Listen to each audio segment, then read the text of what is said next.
going over focus stacking. You're going to want to focus stack when your foreground is close to your camera and you can't get the full image in focus. The first thing you're going to want to do is make sure that your camera is on a tripod, and then you're going to go hunt for your composition. Once you are all set up, start by focusing on the object that is closest to the camera. If your foreground has moving parts, you're going to want to make sure that your shutter speed is fast enough to prevent that having motion blur. Before you start taking your images, make sure that your camera is in live view to make sure that you're nailing the focus each time. To do this, you may need to manually focus. Click the shutter, then you have your in-focus foreground image. For this example, we will only be using 2 images, but depending on the environment, you may end up having to take more than 2 photos. After taking your foreground image, do not move your tripod.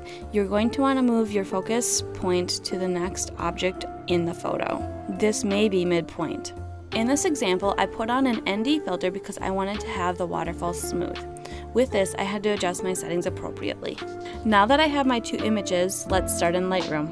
After importing your images in Lightroom, select both the images and then go up to Photo, Edit In, Open as Layers in Photoshop. In Photoshop, select both the layers, go up to Edit, Auto Align Layers.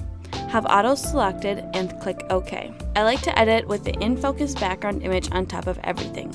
On that image, I create a layer mask, and with the paintbrush, I have white selected. This will reveal the in-focus foreground image below when you brush away the out-of-focus foreground.